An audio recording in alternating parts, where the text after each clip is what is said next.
Ես հենց նաև կցանկամ դրա մասին խոսենք, որտեղ Իրանում ոչ թե դասական քաղաքական համակարգ է, որտեղ անձերն են դեր խաղում, այլ թեոկրատական համակարգ է, որտեղ շեշտը աստվածայինն է։ Եվ գիտեք, ասենք օրինակ, քաղաքական համակարգի հիմքում գլխավոր օրենքը սահմանությունն է, մայր օրենքը, որտեղ եթե ավտորիտար ռեժիմը ինքը թքած ունի սահմանության վրա էլ, սահմանությունից բխող իրավական ակտերի օրենքների վրա էլ, ասում են ես եմ օրենքը։ Հիմա Տրամպը մեծ հաշվով ասում է ես եմ օրենքը, չէ՞։ Այսինքն իրեն խոչընդոտող որևիցե բան չկա։ Ընդունում եք։ Մեկ, երկրորդ, միջազգային իրավունքը եւ միջազգային հավասարակցություն պահող ինստիտուտները չեն աշխատում։ Խոսքս ՄԱԿ-ի մասին է։ ՄԱԿ անվտանգության խորհուրդ։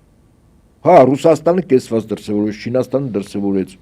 Մեծ գործնական հետևանք չկա։ Չկա, այսինքն այն հակակշիռները, որ 1945-ի Պոզդամի կոնֆերանսից հետո ստեղծվել էր, այդ հակակշիռները չկա։ Այսինքն ստեղծվել է մի վիճակ, որտեղ ուժի դիրքերից ցանկացած պետություն կարող է զավթել, նվաճել ցանկացած այլ պետության տարածք, ընդերք, երկրի ղեկավարին սպանել, գերեվարել, հա, այսինքն հասկանալ է ինչ աշխատում։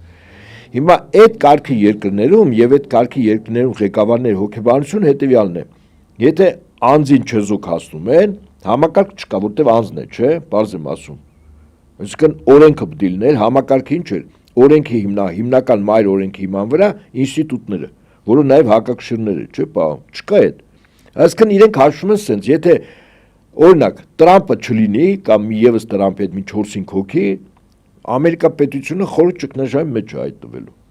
Այ ոնց որ ասենք Բայդենի ժամանակ։ Այդ մարդը հիվանդ մարդուն բերել դել են կինն ու մի խումբ մարդիկ խորհրդականների թաքուն կառավարում էին, էլի։ Ես հիմա ինչի համար եմ ասում։ Այսինքն ինքը այս համակարգը կառավարման խիստ խոցելի է։ Պայմանավորված 1 անձով, 3 անձով, 5 անձով։ Կա մարդ կա պրոբլեմ, չկա մարդ չկա պրոբլեմ սկզբունքը։ Այդ մարդիկ չկան համատարած պրոբլեմը։ Այ հիմա նայենք Իրանում ինչ է։ Իրանը նստած է հին ուխտի Աստծո 10 պատվիրանների վրա։ Մեծ հաշվով Ղուրանը դա հին ուխտն է նոր ներկայացմամբ։ Որոշակի ընկալումներ, կենցաղվարության որոշակի նոր նորմեր, բայց հիմքը նորից եմ ասում, Աստծո պատվիրաններն է, հին ուխտն է։ Հիմա մարդը եթե ապրում է հին ուխտով, կապ չունի հետ հուդայիզմ դավանող է, քրիստոնեություն թե իսլամ։ Եթե ինքը իրոք այդ պատվիրաններով ապրում, այդ մարդուն սպանես, չսպանես, վախացնես, չվախացնես, չես կարա հաղթես։ Որտեղ այդ մարդը իր համար հիմքը Աստծո գրած տված պատվիրաններն են։ Հիմա մի այաթոլլա սպանես, 10 այաթոլլա, 100 այաթոլլա կա, 1000 այաթոլլա կա,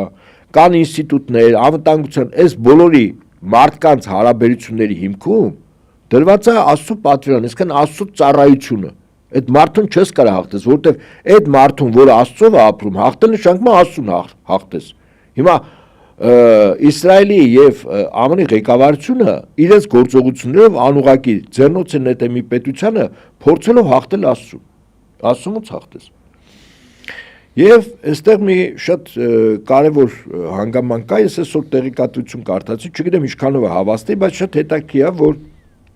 այդ հավաքը, որ Թեհրանում տեղի է ունեցել Գերագույն հոգևոր առաջնորդի եւ զինվորականների միջև, առաջարկ է արվել տեղափոխել ապաստանում արվի, այսինքն անվտանգության որոշակի երաշխիքներ։ Գիտեք ինչ պատասխան է եղել։ Կամ տեղափոխել ուրիշ տեղ։ Ասել այդ 90 միլիոն մարդուն ոնց ենք տեղափոխում ուրիշ տեղ կամ ապաստան։ Երբ որ կարողանաք 90 միլիոն Իրանի քաղաքացիներին տեղափոխեք, ես էլ տեղափոխվեմ իմ զինվորականներով, հետաքրքիր մոտեցում է, չէ՞։